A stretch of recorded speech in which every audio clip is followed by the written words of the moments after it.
My week was good. I've had nice. It's been nice.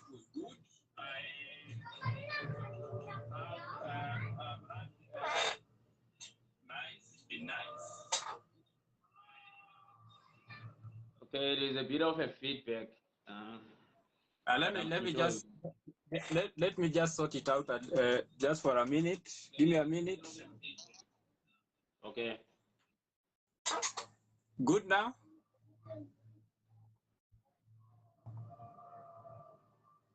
Is it better? Yeah, no, it's better. There's no echo because I heard a bit of echo. So now it seems to be fine. Okay. Okay. I think we don't have to introduce each other. I think by now we are we are more acquainted now. Yeah. Right now we're good. Yeah. So on the description for this live, I wrote importance of speech, and then I wrote I think on your wall you wrote something about toxic masculinity or femininity. I'm not sure, but Yes. it was around it. Yeah. So I also added toxic, and then we can discuss other topics as well, because I saw that you usually post every day. I think you post every day. Ne? Yes. I try to post every day. Yeah. So maybe we can discuss, yeah, I try to post every day on issues to do with the community, I think.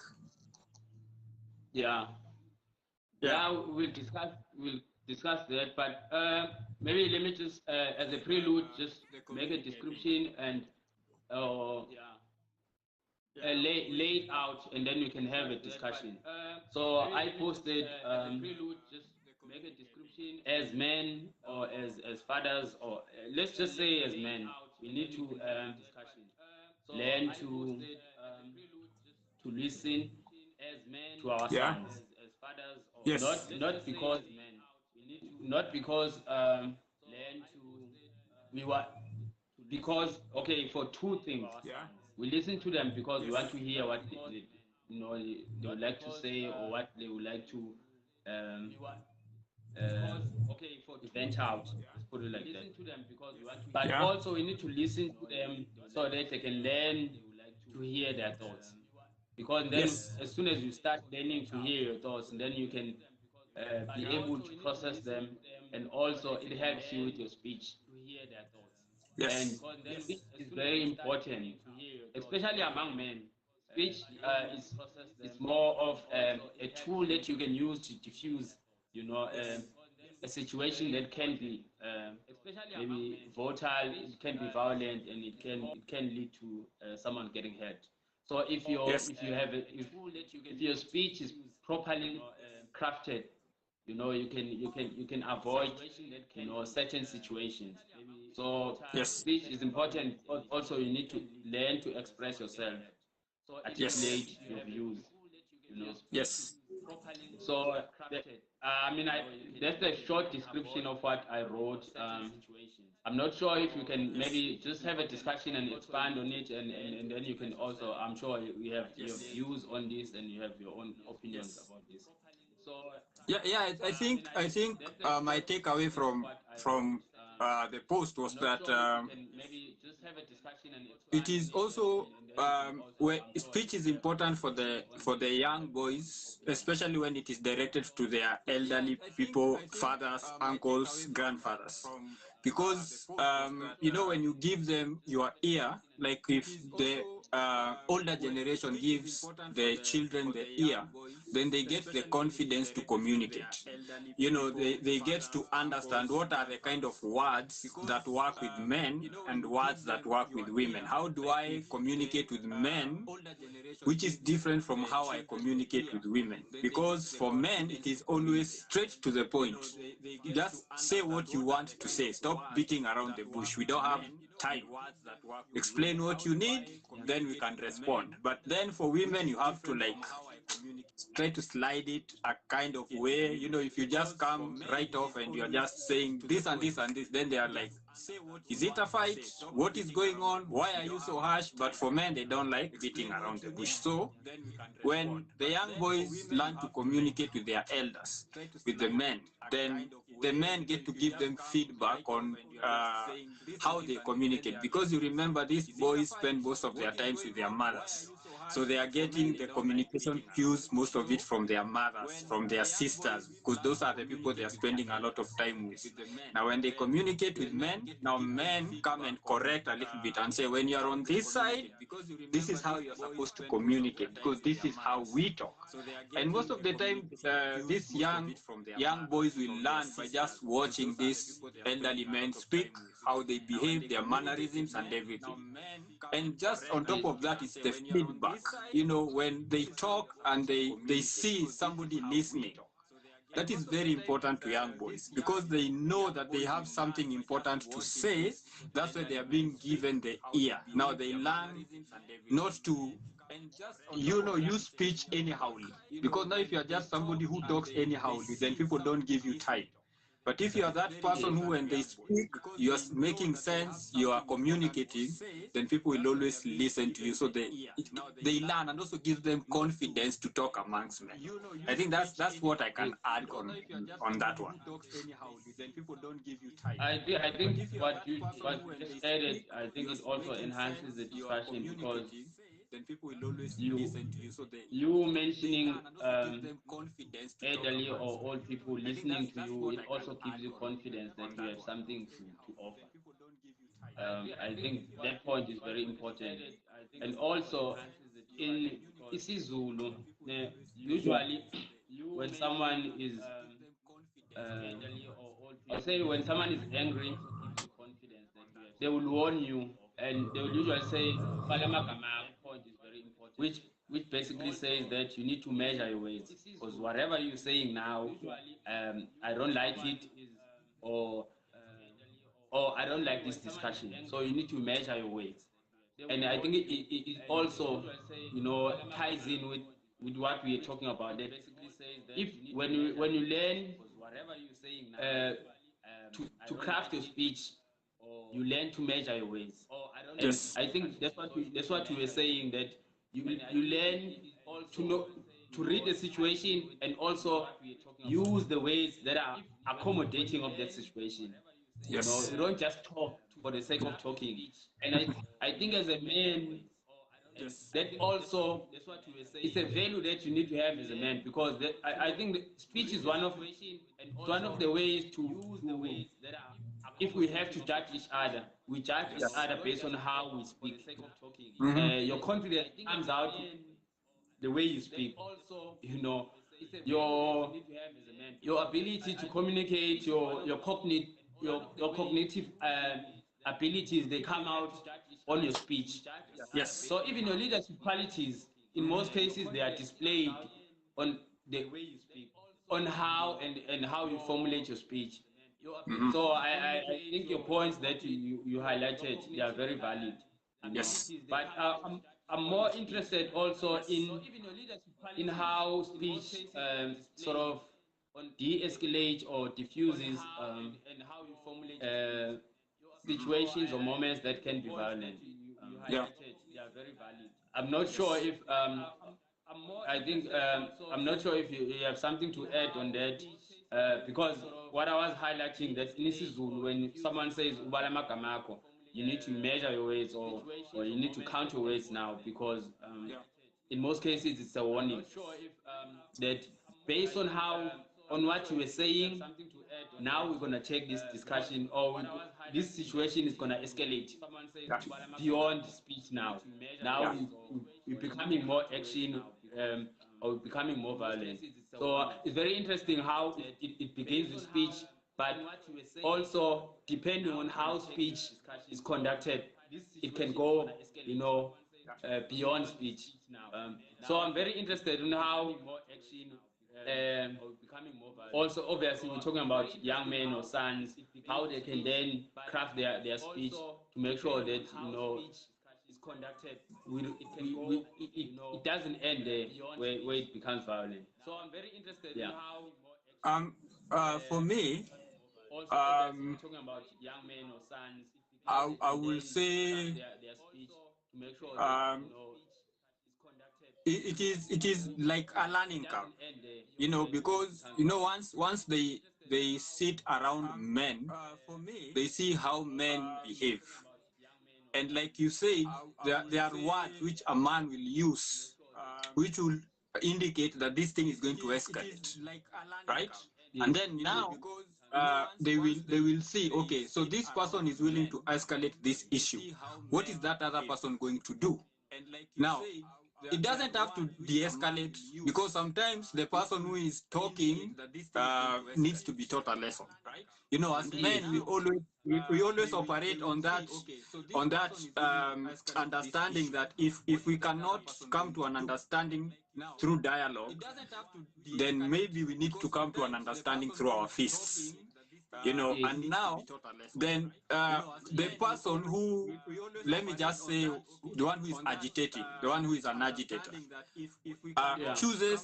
can choose to withdraw. And the only way they choose to withdraw is by using words.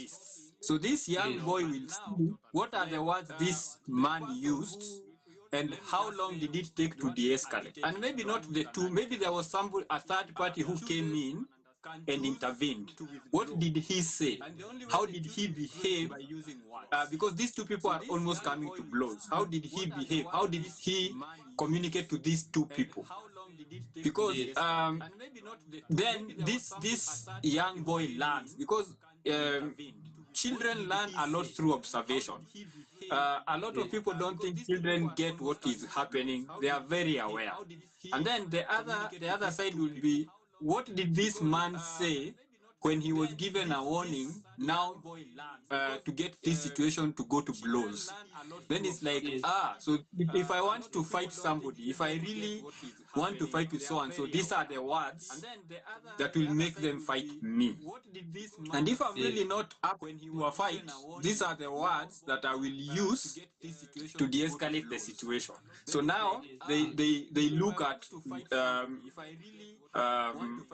what the two situations, the two instances, and then they will learn. Here you'll see boys, most of them will speak in Swahili and say nitakuchapa, meaning I will beat you. And then the other one will say, like you can't beat me. And then this other one will say, tutaona basi nani anaweza piga mwingine. Like we'll see who will beat the other. No, it is just building. And then when they fight, one of them will lose. Right? When one of them loses, then they will be humiliated, embarrassed, and the other boys will be laughing at them. So they already know, don't get into a fight, you will not win. Because if you lose, you'll be humiliated. So that is still lessons. They went, they fought, but there are still lessons after. Like just go after somebody you can beat, or you are allowed to withdraw. It is less embarrassing for you to withdraw and they tell you are a coward than to be beaten down. Now they learn the two values. All of them is lose, but now I've lost and I am bleeding. So when I go home, I'll probably be punished because now why was I fighting? But if I withdraw and they laugh at me, I will go home. I'll not be punished because I'm okay. You get? So now even through the fighting, they learn because of the way the peers also respond to that fight. And if this person is picking a fight with people who are weaker, then the peers will tell this person, why are you fighting with children? Why are you beating children? So it is humiliating for the person who is bigger, who is beating up on the young ones, because the peers are like, this is no, get somebody your size. So that is also humiliating for this person who thinks he's huge and he can pick on the younger one. So also peers get to shape the way the young boys also interact. So you will find that somebody who is bigger will tell a younger person, I can't fight you because wewe ni mdogo, you are small. I don't fight with children. So Yes. putting that person in their place, I can't fight with you because I will beat you and then I'll still get humiliated for fighting with you. And then this smaller one will be told, wacha kubishana na watu wakubwa. Stop messing with bigger people, you'll be beaten. So being warned. So if you're given a warning twice, that time you are beaten up. When you're beaten up, you'll be told, we told you you'll be beaten. That's what you get. So now the boy learns his space, his place in the hierarchy of other boys. He knows these are the boys I can beat up. These are the boys I cannot beat up, but there will always be somebody bigger than me. So when I pick on somebody who is weaker than me, there'll always be somebody who can pick on me. So now they learn to balance. So de-escalation, they learn through seeing how the elders behave. And if it is, if people are all the time fighting, then the boy cannot learn how to de-escalate because they have not seen the other side of how do I get out of a fight. When I get myself into a situation and I don't want to fight, how do I get myself out? If they can't learn that, then I don't think they'll get to 30 years because they will find somebody who will hit them and maybe take their lives. Yeah, that's what I can say. Yeah, I think also I mean that point is very valid because we both know that the threat of violence exists, you know, between us as males. So if your speech is not, you cannot use your speech properly, and know that threat becomes more imminent. Yes. And as you were saying, that you won't live long. At some point, you say something to someone, and someone will either will stab you, will shoot you, or will kill you. You know. Yes. So I think that's the value also of speech. Speech as a form of preserving life. At some point, Yes. you know, especially for men, understanding that there is always you, will shoot you, or will kill you. You know, there's a threat of violence between us. Yeah.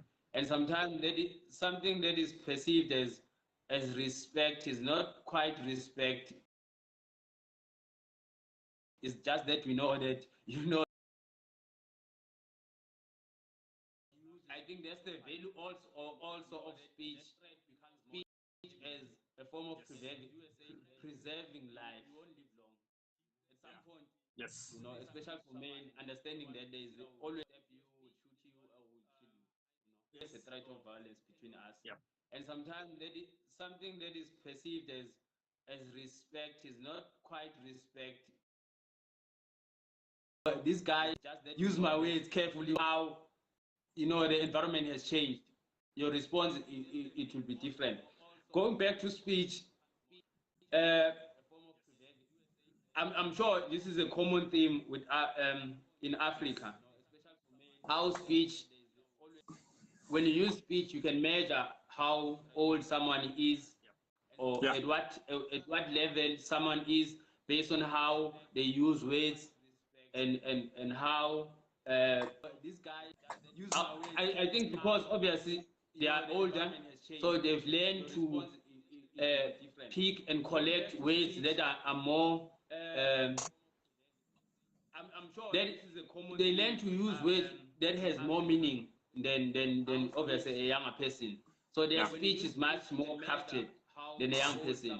Do you think that is still prevalent, especially today? Is it possible to use speech to measure someone's I'll say, I wouldn't say age, but to measure if someone is more mature to this level, because we all know that in African customs and culture, you know, all people speak in a different way. They use a different tone. They speak in a different way. Younger people, you know, and obviously children, they speak different. So I'm quite just I'm interested in knowing that maybe in Kenya, is it possible to look at someone, because I'm in a metro now, I'm in a big city, and in a big city, yeah, everyone is young. No one wants to get old. I mean, you will find someone who's 50 speaking like a 19-year-old.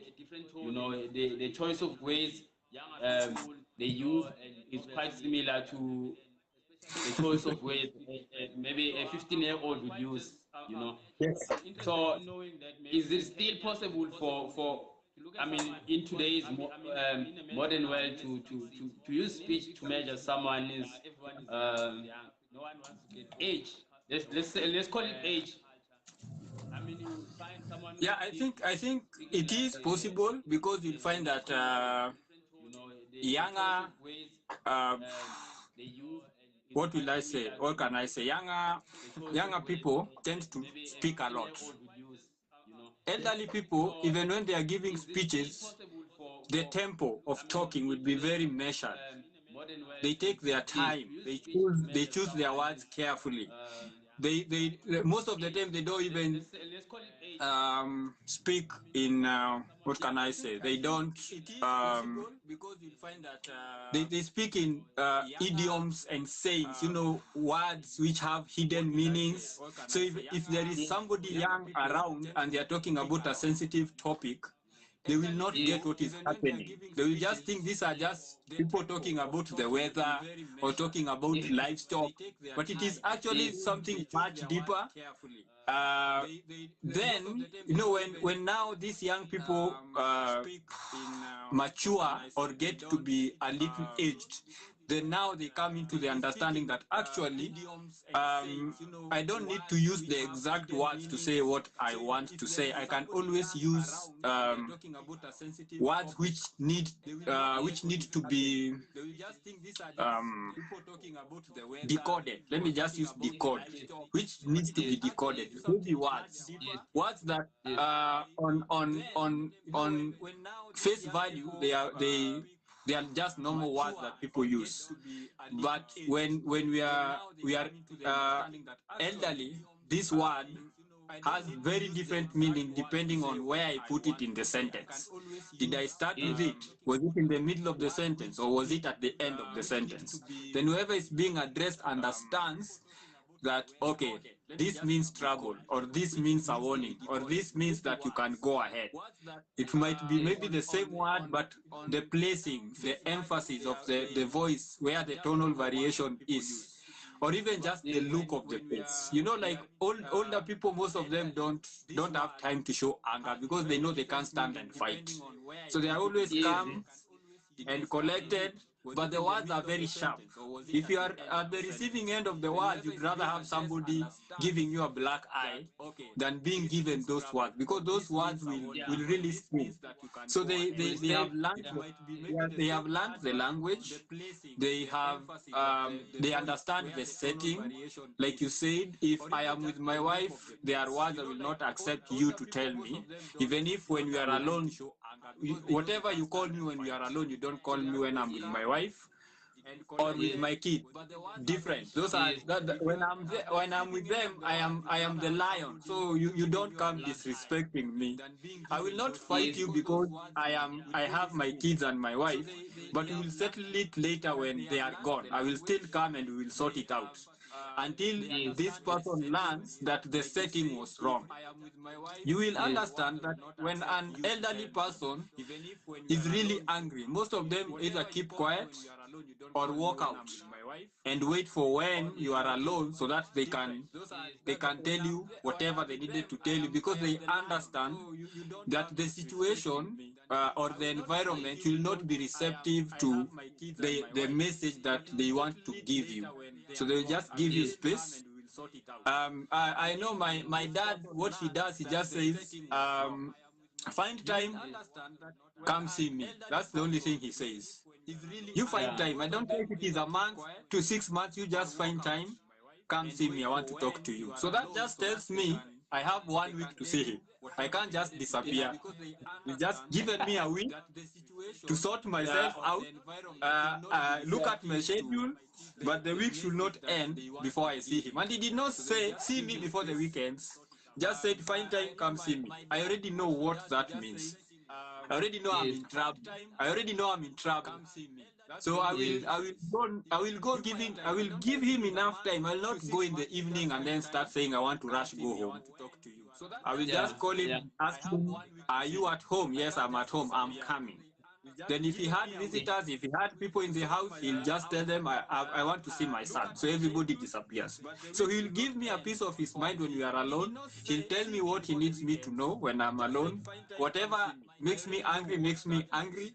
We discuss, because now you see I'm almost 40, so I'm almost an elder now.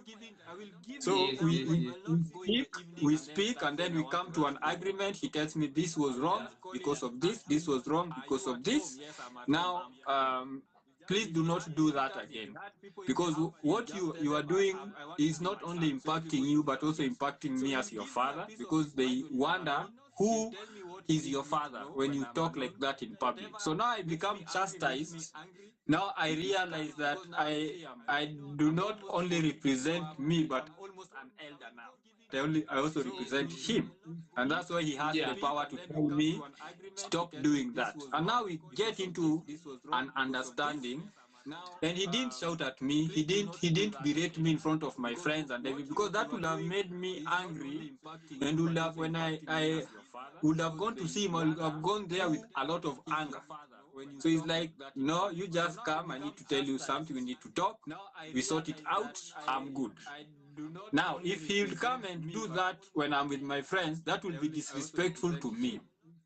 Even if I've made Yes. a mistake, that is still disrespectful to me because of the environment. How now will the people be taking me if I'm this old and my dad talks to me like I'm a child? You get? So now Yes. that also, the dynamic also now changes. And also when I'm addressing my dad in public is different from when I'm addressing him when we are alone. There are words I Yes. cannot use in public. There are words I will use when we are just the two of us. So now Yes. he's just teaching me the ways without sitting me in a class and saying, this is what you do in public, this is what, no. Just by Yes. him doing that, putting the boundaries like that, and spanking me a little bit with words when I go wrong, then I learn. Yes. And hopefully I will pass that to my sons. Yes. I think for now, I mean, it's becoming more evident that speech is not just words, especially in our context as Africans. Speech also uh, goes beyond words. Yeah. So it's also important where you are, who are you talking to. It also sort of guides you, you know, what or which ways are you gonna use, or what is the approach, you know. So with that in mind, I think I maybe you also think of a story where speech failed you, and you ended up in a situation where you were not supposed to be. But if you were able to craft your ways and calculate your ways, um, you were not gonna be in that situation. I think when I was younger, I think maybe I was 6 or 5, you know. So I grew up in a very like rural setting. So in a rural setting, I had like old friends. Most of my friends were old people. Like maybe when I was 5, maybe my friends were 15 years old. You know. So and school in a rural area, sometimes you can be in the same class with someone who is like maybe 10 years, 5 years older than Yeah. you know. So I had this friend, you know, I'll call I think he was my friend in a rural setting. So we were coming back from school, and it's just me and him. Um, we were just coming back and joking around. But because he was older than me, you know, I did not understand that there's ways that I cannot use when it comes to him, or there's things that I cannot say to him, because at the end of the day, as much as he's my friend, but he's older than me, you know. So I think I said something that upset him, and the guy started beating me. And obviously, like maybe I'm like 6, and then he's like 15. Obviously, I'm not gonna fight him. Uh, So the guy beat me, and then I went back home.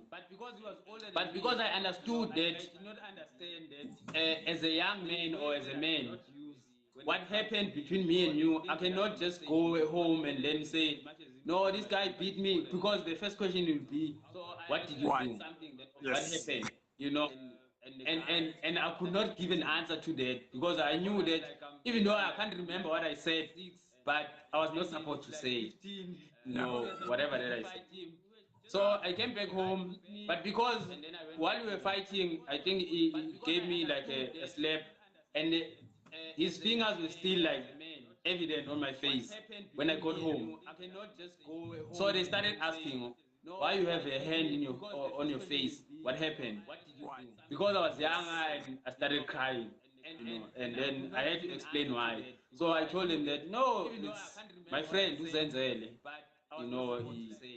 we fought, but they could not understand why did you fight with your friend, and your friend, we know him is older than you. Why did he ended up beating you? And yeah, next day they went to school trying to get an explanation. I think they got an explanation, just that I was too young to understand because I saw the way they reacted after he explained what I said to him, and they sort of understood that I was in a wrong, but he was not supposed to beat me. Yeah. So I think that's the story for me that highlights what we were talking about here, how you use speech, and also understanding that speech is not just your words, it's Yeah. also the ability to read the environment, and then speech, speech needs to be accommodated.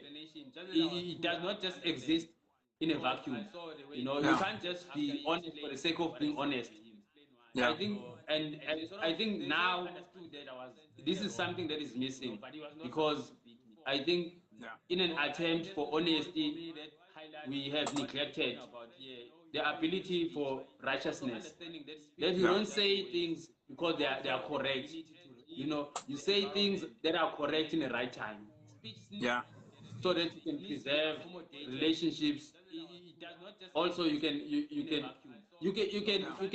avoid, you know uh, certain situations. You can't just be honest for the sake of honest and say anything anytime. You need to, choose the right time. As you were saying that with your father, he always, creates time for certain discussions. You will Yeah. never be in a situation where he sees something, he wants to correct it here now because you want to be seen as someone who's honest. And I think that's what is missing also with modernity. People Yeah. just say things, even on social media, they will say things, even though they are correct, but we're no longer creating, spaces and also time for certain discussions. Yeah. I'm not sure if you have a story where like speech failed you and you ended up in a situation where it became violent. I'm not sure if Uh, you have something like that. for me, it did not become violent, and I wasn't so young. I think that is something like about 2, 3 years ago. I had a misunderstanding with my boss, Yes. and my boss is a lady, so she came in emotionally, and Yes. I guess that day I was also in my feelings. Yes. So instead of recognizing that this is my boss, and I wasn't so young, I think that is something like I decided to go head to head with her. A lot of Yeah. things were said, a misunderstanding with my boss, Yes. and, and my boss is a lady. And I have very many organizations I work with. So at that time, I was with my two bosses, and both of them were women. So this other lady is the one who came in between me and this other boss and decided to tell us to calm down, and because words were being said, very big, heavy words were being said. And then so afterwards, and since it is a mutual respect kind of a situation, the three of us sat down because she said we disrespected her for having a fight in front of her, and she's not part of the fight. This is one boss, the other lady. Then this other lady was like, okay, we understand how you feel, because we wouldn't it is not okay for us to tell us to calm down and bring out our dirty laundry in public. So we apologize. So we had to apologize to that lady. Then I had to apologize to my boss, because I understood that even if what she was saying was wrong, that did not give me the right to also respond and say wrong things. So I was also in the wrong in the way I responded. And like a year down the line, we went for what we call a review, a project review. We are doing a project, and in that review, we always have these sessions where, because it's for staff only. So now we need to sort out, because now everybody, there is no boss, there is nobody. All of us are equal. All of us are staff. What did I do wrong to you? What did you do wrong to me? Now we sort it out. And that thing was brought because she said that the way I had responded to her showed that I was disrespectful. Although we had sorted it out, she was still thinking about it. And then I also now had to recognize that just because somebody says it's over does not mean it's done, because the damage is already done. You can still be engaging, you can still be working together, but what you said is still in this person's head, mind. So if they felt that you are disrespectful, when you now, maybe you just forgotten about it and thought it's done, it's done. Then when you come with respect and everything, they think you're pretending. So now we also had now to sit down again, me, her and myself. First of all, I had to apologize to the whole team. It was only done when 3 people were there. But then also, because of the way she felt, it affected the other teams, because now she was always on edge. She would just come to the office and she's angry. Then now the team understood, so it's this guy who was causing us problems, because he's the one who made this thing. So I had to apologize to the whole team. And then now I had to sit down with her, and now we had to agree. Like, she asked a very good question. You are not this way. What happened? What is this thing that triggered you? And I explained to her the words you used. I'm a man. I am under you in terms of you are my boss, but I'm still a man. There are words you don't tell me. There are words you don't tell me. It was disrespectful to me. Yes. Because the way I perceived it because yes, you are my boss, but you're also a woman. I am not being sexist, but every time I engage with you, also understand that you're a woman. Also understand that I'm also a man. So you don't just come at me as if you are a fellow man, because I don't want to perceive you as a fellow man, because in the world of men, there is how we engage. And I don't think when we get into that world of men that you will get hurt. So these kind of words don't use. Then she was like, I apologize for that, because I did not know that I was using the wrong words. So words have meaning, but also words, depending on who is saying it, the words, and to whom. You get like for us, for our culture, the Kikuyu culture, there is a word we call for boys, and we have a different word for men. Yes. So the word that is for boys, this kind of word, direct translation means uncircumcised. Because for our culture, you have to go through circumcision to become a man. So if somebody calls you that word and you are a man, then that is very disrespectful for the rite of passage you went through, for whoever, for the culture and everybody. So now, those are words which it will take a miracle for somebody to de-escalate that thing. Because if somebody calls you that word, means they don't think you are man enough. And now we need to sit down, or we need to sort this thing out, where now me and you face to face, so that you see that I'm a man.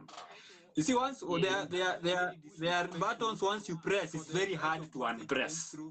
Once you and that's why people of a culture have like an understanding. People from different cultures, if somebody from a different culture would call you that word, they don't know the meaning. So the way you perceive it is, first of all, to educate. Tell that person, this is what this word means. And this is how we respond in our culture if somebody calls you that word. So you've been warned. You already know the consequences. Now, if that person calls you the word again, now you are free to sort them out the way men sort each other out. Because they won't plead ignorance. I didn't know what I was saying was wrong. I didn't You already know. I explained it to you. You still did it.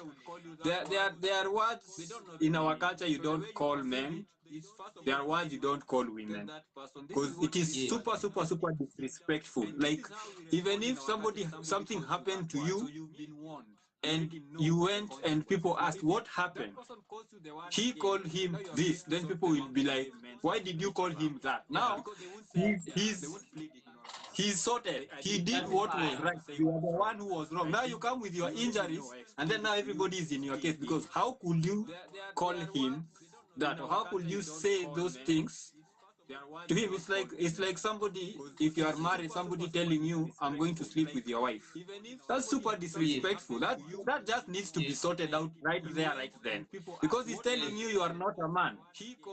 So you just need to yes, sort it out right there, right there.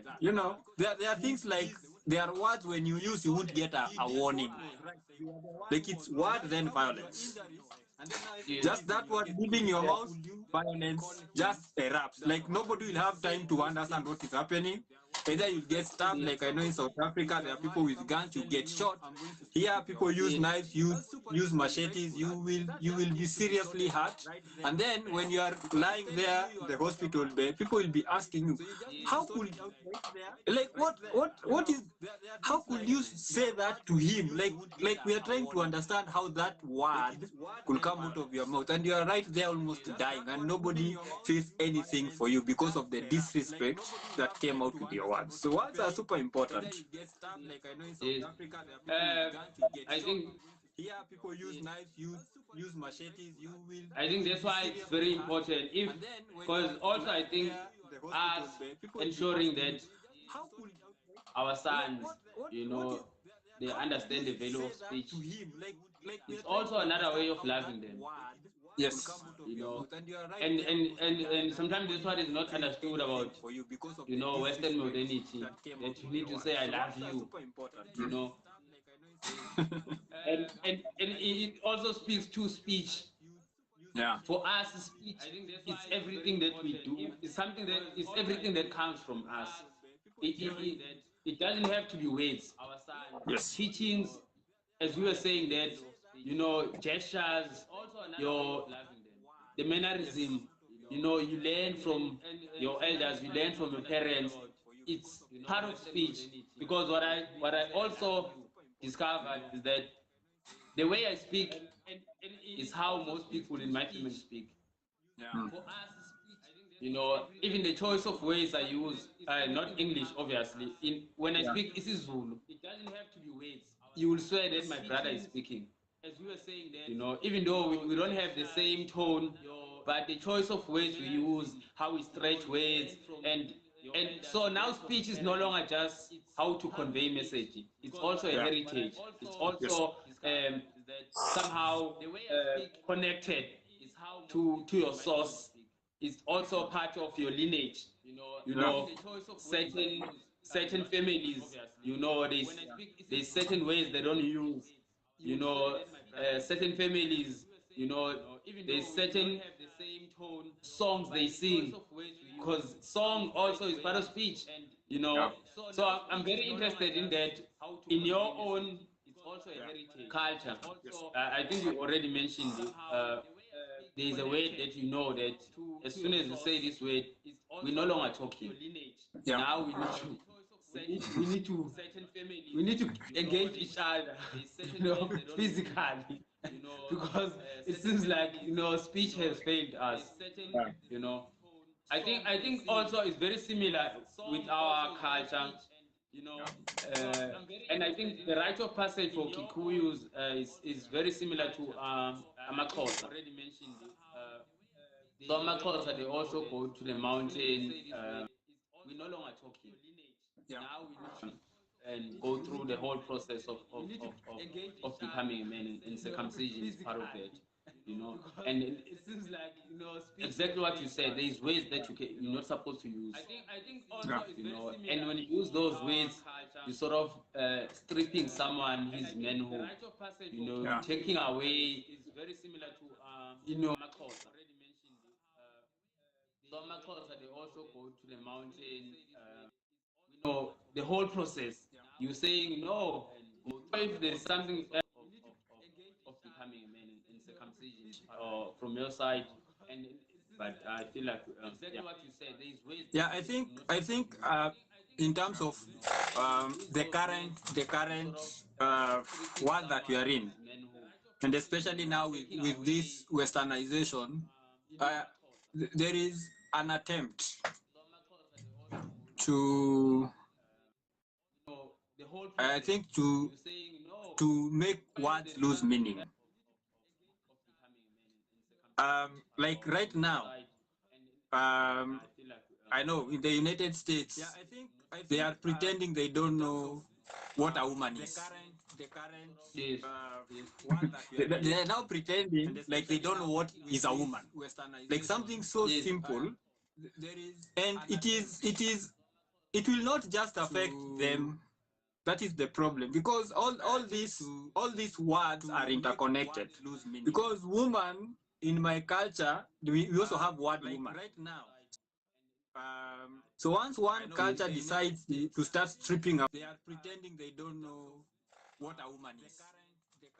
They are now pretending away the meaning of the word, and the way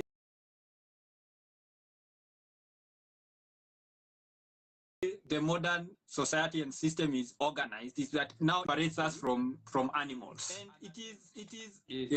because we can't use scent. Our nose is not that strong, so the only thing we can use is our tongue to communicate. Now, if we change the meaning of words, that means we also have word woman. We are changing the language. Now, if we change the language, then that means that all those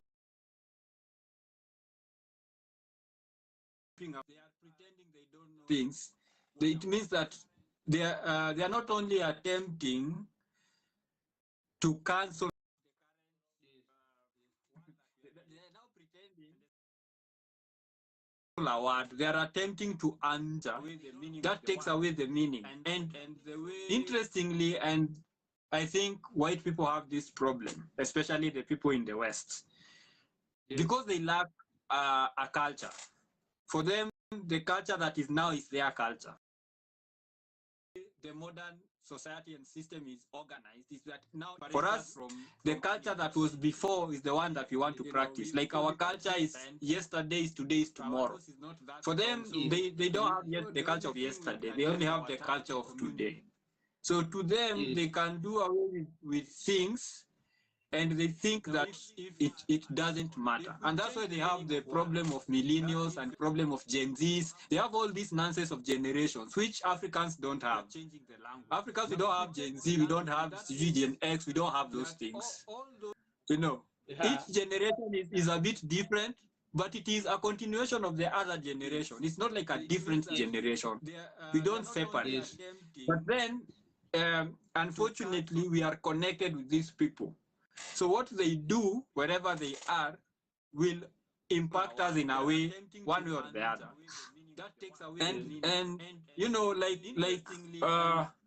now we are on social media.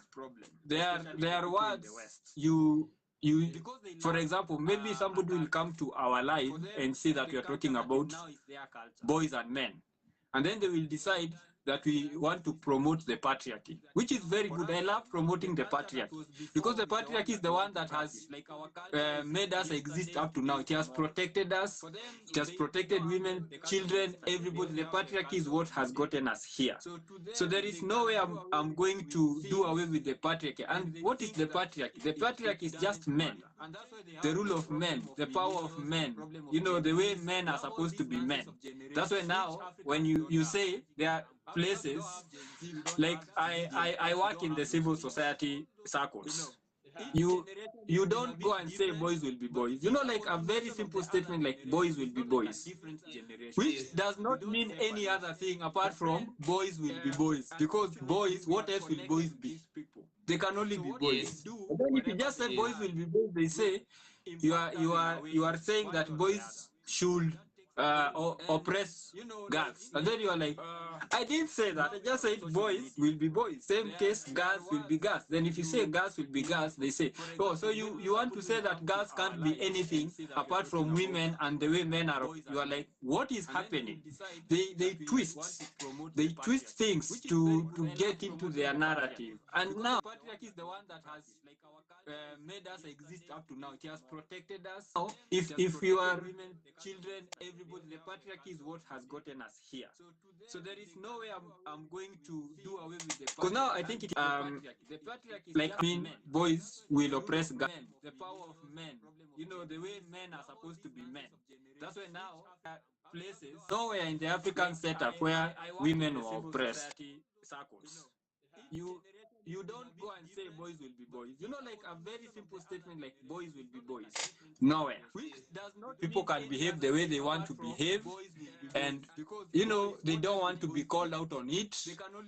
That kind of behavior, and now they want it to go mainstream, and they don't want people calling them out on it. If you just I didn't say that. To just tell a woman, I want to marry girls will be girls. They say marry a woman. To say that girls can't be anything apart this kind of a woman who will give me children. So somebody comes to you and says, so you think women their job is only to have babies? That's not what I said. I just said I want to marry a woman because I want to have children. Whatever else she can do while she's giving me my children, it is okay. But I want children, yes, and I cannot have children with a fellow man.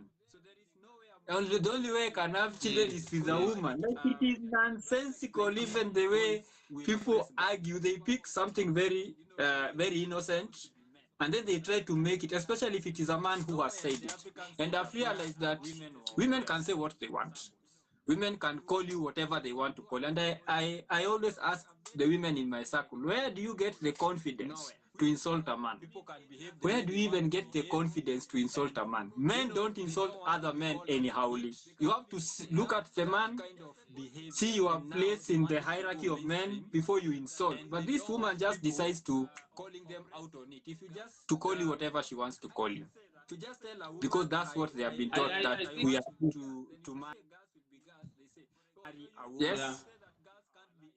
Yeah, no, I was gonna say that I think what you just said, obviously, it moves us from the topic of speech. That's not what I said. Maybe as a summary, I'll just try to summarize what we, because I mean, you said a lot of important and very measured, you know, points on the last topic of speech. I think the takeaway from that, I'll move and then join you on how we define words and toxic masculinity and femininity, and how language has you know to censor people, you know, and how also I think, yeah, I have a very funny relationship with English because maybe like but this woman just decides to calling them out on it. If you just to call you whatever she wants to call you, to just tell a woman, because that's what they have been taught that I started speaking English when I was yes maybe 15. So I came into English, you know, I know the world before English, and it was very, and it's very sad that, you know, a lot of young people, they are denied it. You know, they engage the world uh, using the lenses of English, and English is very young. You know, it's very obvious for me. It's very limiting because it's not my native tongue. So I don't have a huge scope of words, you know, to use. But even for people who are English speakers, you know, because English is a very young language, you know, we don't have enough words to express certain things. I think that's why people, instead of, because it comes from the culture of English, that English does not create words, it borrows words, you know. And now with this generation, you know, where we are, instead of people creating words, they want to redefine words. You know, and I don't think that is helping, you know, because then it confuses everyone. Maybe 15. So I know the way if yeah English, and it was very and very sad that a lot of young people there is a definition of a woman, and then all of a sudden, because so I think using the lenses of English, and English is very young, it's very obvious for me of European culture, Western modernity, and English, because I don't have a huge scope of words, to use. But even for people who are English speakers, because English, when you go to our own languages, we don't have enough ways to express certain things. I think that's why people, instead of, because it comes English, that English does not create words, it borrows words. I always find it funny. So I spend a lot of time around generation, where we are. Instead of people creating words, they want to redefine words. The whole thing of women, it has men inside, and so my question was, if okay, in your language, what words would you use?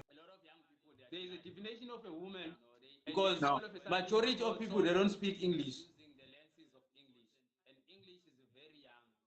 Yeah. So if you create words and you redefine words for what and English, because I don't have a huge scope of words, to use. But even for people, for what? For your own convenience, because English, when you go to our own languages, we don't have, so that you can go and sleep at night and feel like the world understands this type of, that English does not create words, cultures. I was very funny. So I spent a lot of time around generation, where we are. Instead of people creating words, the whole thing of who's a woman, it has men inside, and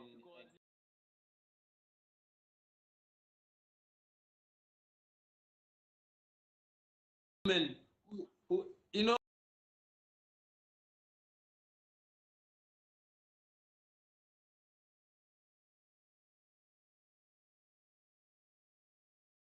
who are more masculine. So my question was, if okay, in your language, what words would you use? There's women who are feminine, and yeah. So that's my contribution. I think the whole thing is a problem of English and Western modernity. Yeah. I think for us who come from a culture that is so rich, and who come from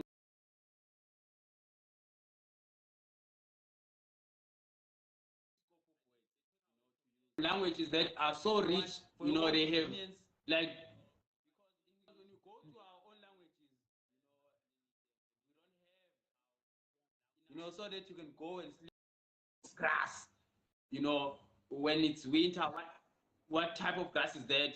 Like, but the English is just grass.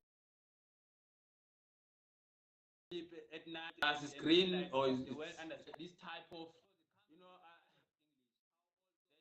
brown grass, or it's, like, so cultures.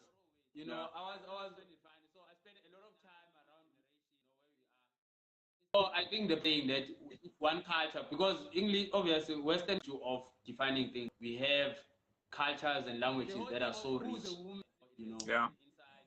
even for now, if someone, I usually ask, define a feminist in isiZulu for me to understand,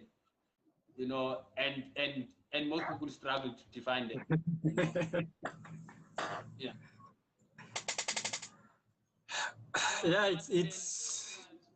it's weird, and why I talked about issue of language is because speech, the only way we we use gestures and all these things, but then words also part of this speech, the way you string the words, the tonal variation of the words, how you choose to define words is also super important for you to have successful speech, because like you said, you go to university and somebody titles herself or himself a weird way, so you have to ask, what do you mean by that?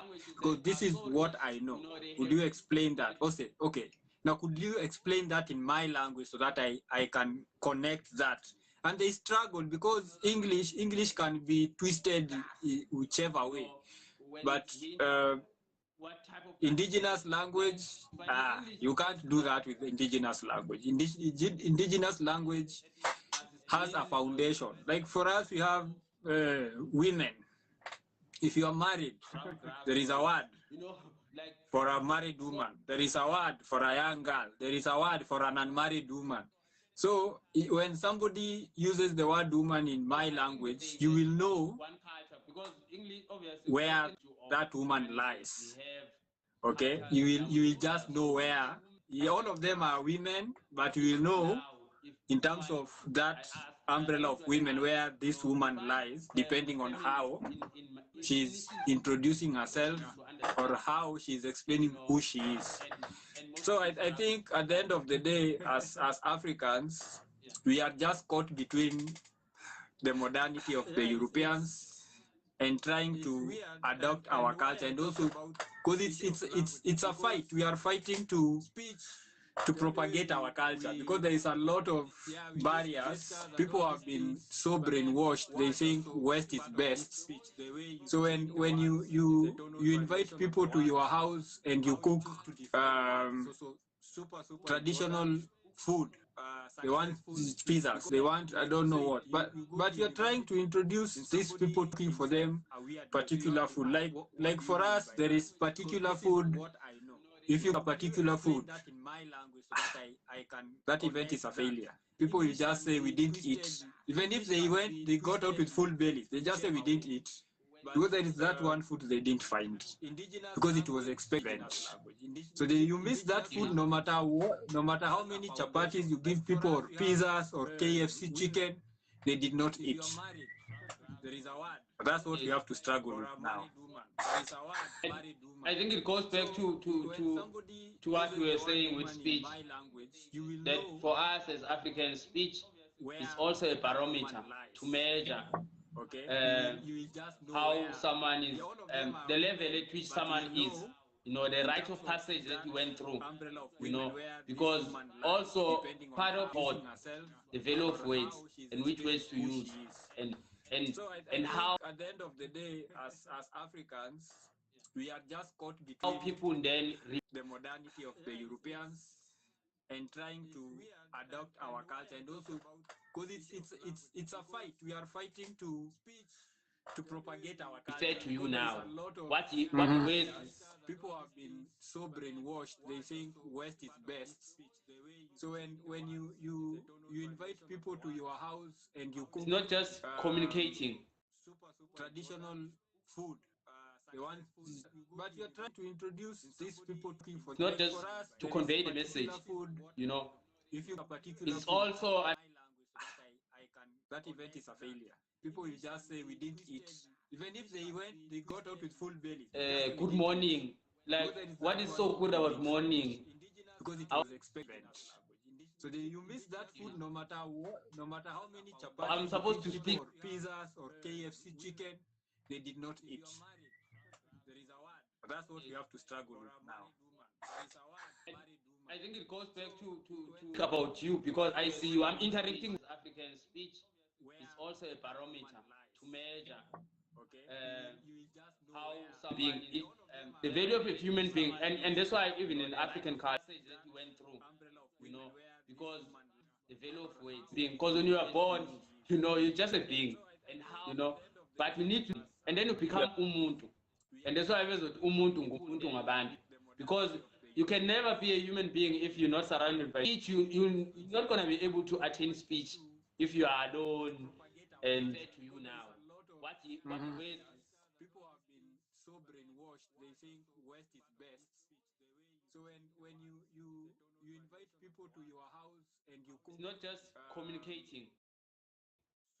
Traditional food, they want, and you won't be able to even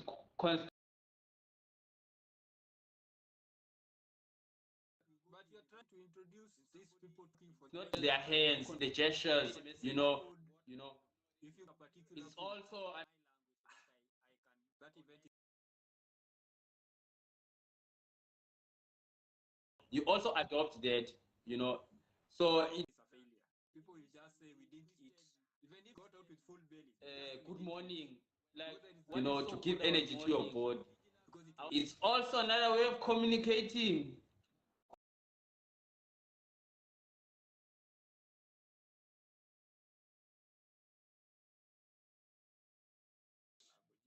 What you're saying is the message that they carry, cultural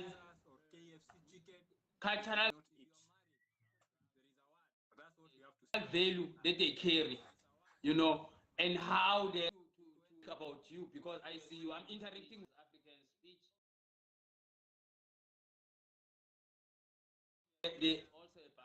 In most cases, even how you eat them, in most cases, like for us, and that's why even in African culture that we went through, because the value of weight, younger men sit with younger men, married men,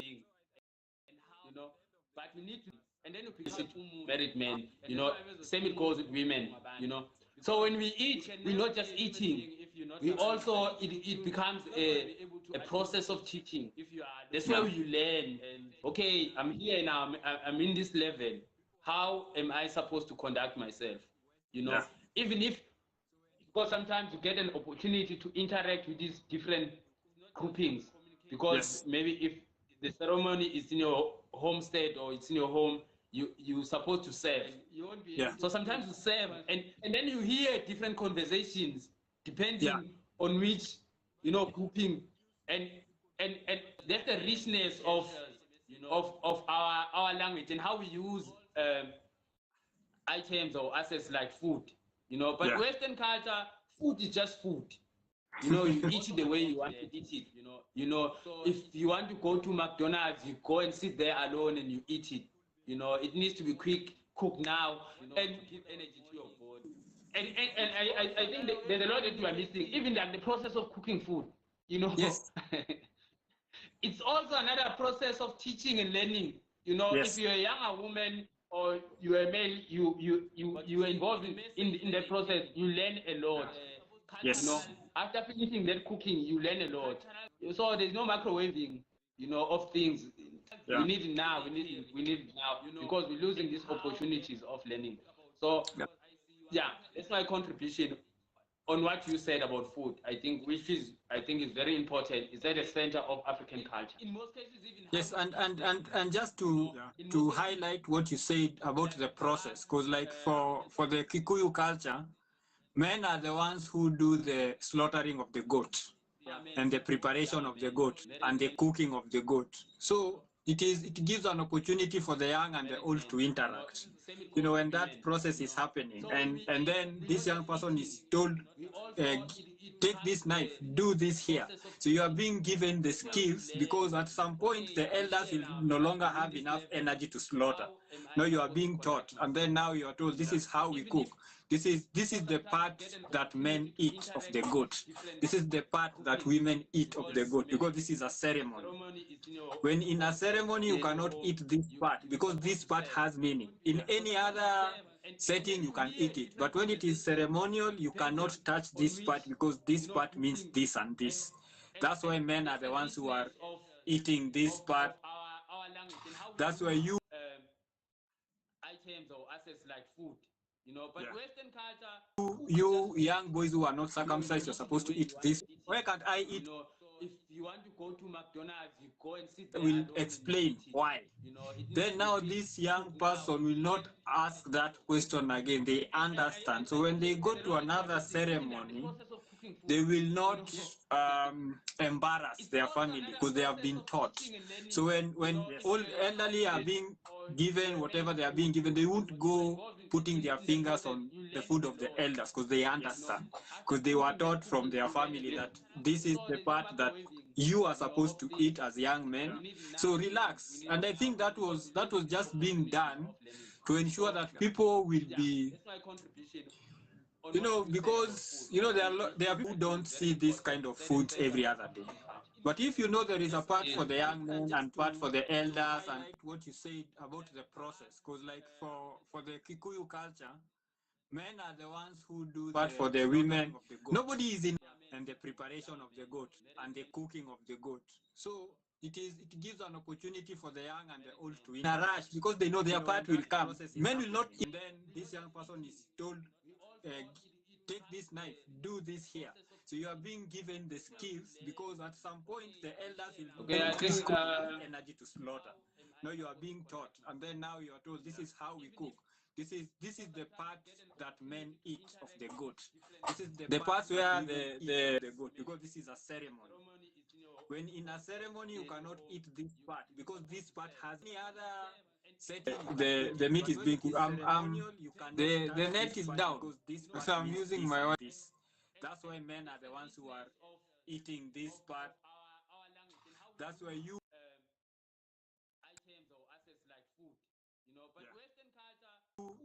young boys who are not circumcised, you're supposed to eat this. Why can't I eat? If you want to go to McDonald's, you go and sit there. We'll explain. We can just. Yeah, I know, I can hear you. It's just that you are in speech to discuss, so even though it was more surrounded around speech. But I think we spoke about toxic masculinity and femininity, and how words are used now, and how words are redefined. You know, for not for functionality, but for just for this is the part that you are supposed to eat as young men. So relax, and I think that was we're redefining words so that to ensure that people will be. I also don't believe there is anything called. I do not believe it. But if you and I've had to have plenty of fights with some of my friends, some of my work colleagues, just telling them that is a man thing.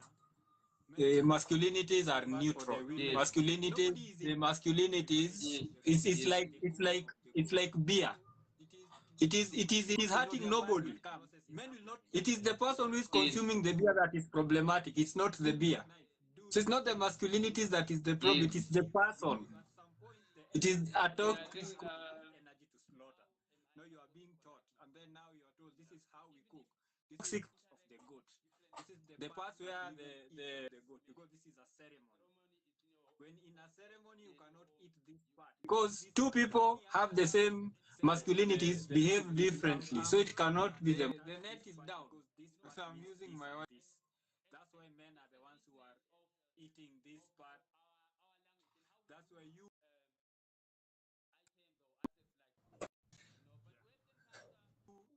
young boys who are not circumcised, you're supposed to eat this. Why can't I eat?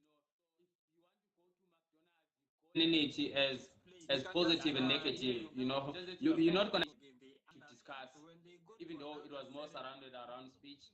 But I think we spoke about toxic masculinity and femininity, and how words are used now, and how words are. I have positive without negative, you know, for not for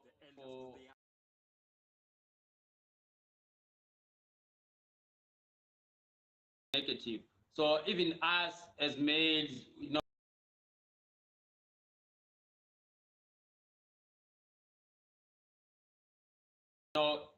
toxic. It can't be just masculine.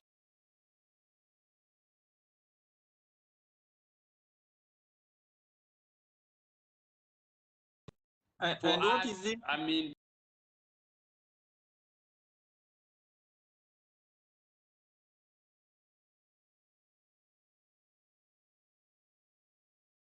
even okay, maybe for just for that and telling men that they are toxic is that the same things they say is toxic in men is what they are pushing women to become.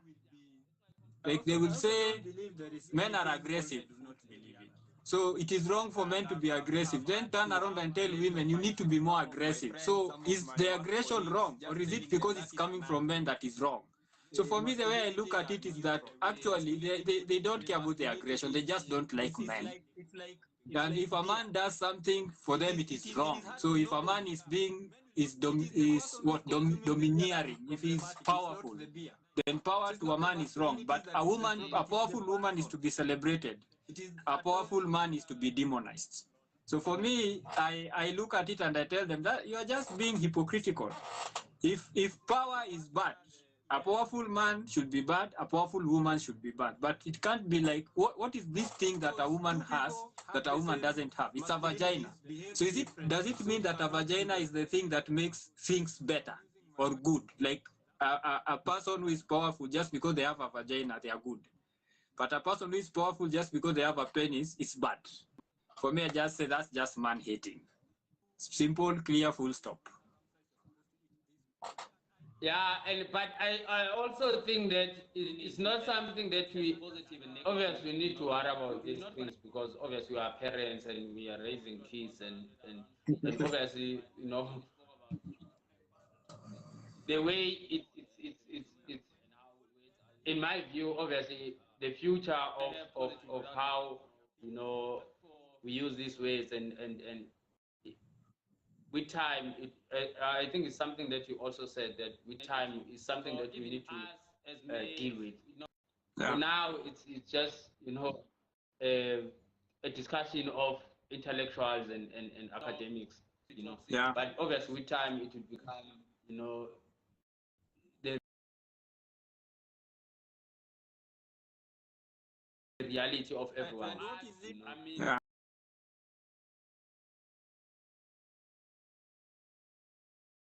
But I think that's why even maybe you can teach them English, but it's best to also teach them your own language, because then it gives them a different perspective. Is what they are pushing women to become. Like they will say, you're not men are aggressive. because I think if you can only speak English, for me, these problems, there's a context for them, and it's Western modernity. So for me, the way I I think look at it is it's a that crossroad, they don't because care even about the whole like idea women. of If a man the does world something for them, it is wrong. patriarchal. So if a man is being It's very Western. domineering, if he's powerful, then power to a man is wrong. But a woman, a powerful celebrated. A powerful man is to be demonized. I mean, so you also mentioned that there was never. I tell them that you are just being hypocritical. If power is bad, a powerful man should be bad, a powerful woman should be bad. But it can't be like, what is this thing that a time where that a woman in doesn't African have? modernity, So where men decided, men who are who or good, who do things to women. A person who is Men, powerful just because they but there was never a time where we sat down, even through our rite of passage, and we teach young men that when you go out here, just make sure these women, they don't see, but I also they don't enjoy life. It's not something you just oppress them, and even this whole idea of oppression, understanding the history of Africa. At what time were we having power to oppress women? We've been oppressed for almost 400 years. At what time? If you can locate, this oppression of women, what power do we have as African men? I mean, I think, and that's why some people, they will say, especially black women and African women, they are the most people who can, unlike Chinese women, they respect their men. White women, they respect the white men, But for us, obviously, we have to deal with the fact that, second wave feminism has reached Africa. And it's a pity, because I think our focus on gender, it's also a non-question, because I'll say this, if you say men are oppressing women, if you look at the state at which Africa is, the economy of Africa, most men, they just work, to make a living.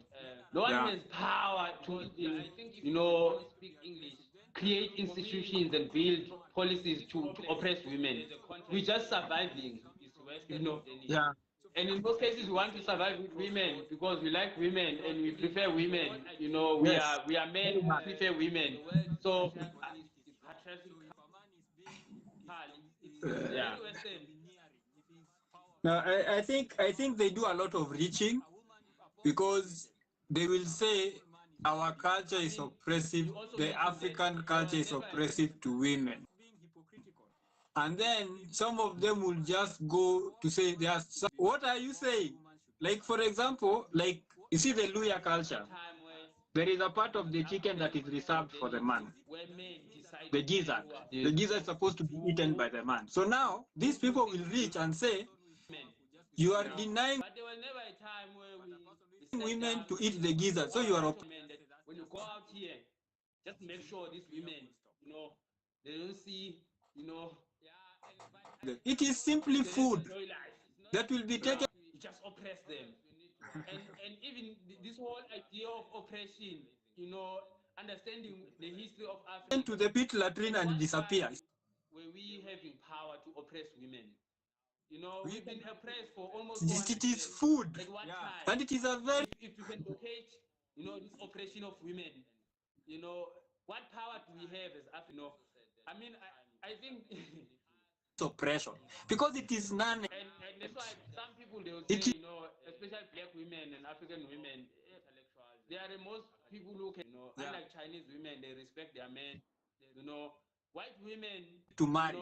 They respect the white men. But for us, obviously, we have to deal with the fact that second wave feminism has reached Africa, and it's a pity because. So that meant that a woman who still. It's also a non-question because I'll say this: if you say men are oppressing common sense, like if you look at the state at which Africa is, the economy of Africa, most men they just work again, not to make a living. No one has power to, create institutions and build becoming wealth to oppress women. We just survive. Yeah, it's yeah. And in most cases, we want to survive with women because we like very women. Bad now. We prefer women. We are men who prefer women. So now they are just using. I think they do a lot of reaching. Okay. No, it's fine, but I think there was a lot that was said, and I've learned a lot, and also just having a discussion with someone who can also contribute to a topic. It also enriches the very same topic. So yeah, hopefully next week we'll have something to discuss. But for today, yeah, I'm fine. What's your closing remarks on your side? So the only thing I can say it's good to engage. It's good for us to protect speech. Speech is very important, and it's also very important for us to teach our sons that we don't have to speak with our fists all the time. There is a place for violence. Like I'm not going to teach my son that violence is bad. It is just it has its place. Yeah. Not everything has to be violent. Not everything has to be dialogue. The right situation, employ the right strategy for the right situation. So that's my parting shot. Yes. My closing will be, I think what you said, violence, it has its own place. I'll tell just a short story. When I was younger, so in my family, there's a lot of sisters. So my sisters, I have a lot of older sisters. So I'm the second youngest. So I have my younger brother just after me. So at some point, I was left at home with my elder sisters. So there was a knock on the door. It was late at night. So in rural areas,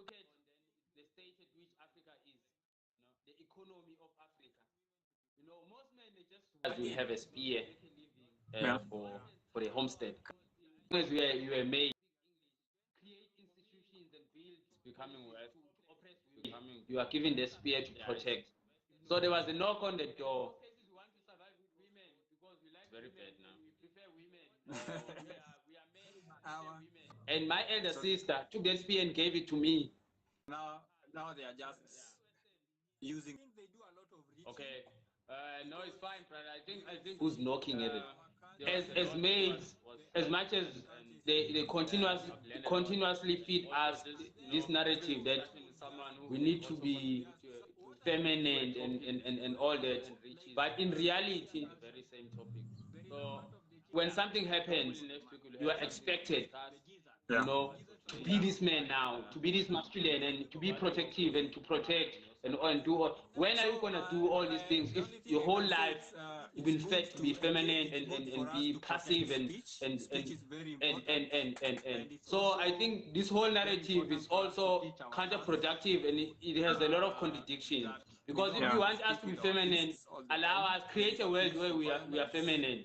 There's no such thing as women first, children first, and let's say everyone first, because we are all feminine. We're supposed to be preserved, you know. Yeah. But as long as there's a situation where we need to protect, men need to understand masculinity and need to embrace masculinity. And as you said, there's place for violence. Yes. There's a place for violence, and even like in when it comes to war, there's rules, rules of engagement. There's an understanding Yeah. that at some point we need to defend something, we need to go to war. And in most Yeah. cases, it's men who are going to war. So there's place for violence, and we need to teach our sons, as you said, to craft speech in such a way that we avoid situations where it can just escalate Yeah. without any justification. Yeah. So thank you, brother. Are you going to elections in Kenya? Because I saw Raila Odinga being embraced as a candidate for for president. Yeah. When is the election? So we are going for elections in August. It has been slotted for August 9th. That's when we are doing our elections. And interestingly, it is people in this government who will take over the next government. So there is no change. Yeah. Same as here. Same as here. The African National Congress (ANC). Even after 2024, it's gonna be ANC. So yeah, we are people of Nelson Mandela, and we are people of Jomo Kenyatta. We need to be feminine and but in reality, Yes. it continues. Something happens, you are expected, Yeah. to be this man now, to be this masculine, and to be protective and to protect and do all. When are you? Nice talking to you, brother. Let's talk next. To be feminine. Okay, thank you. It was a pleasure. And blessings. So I think this whole narrative is also counterproductive, and it has a lot of contradictions.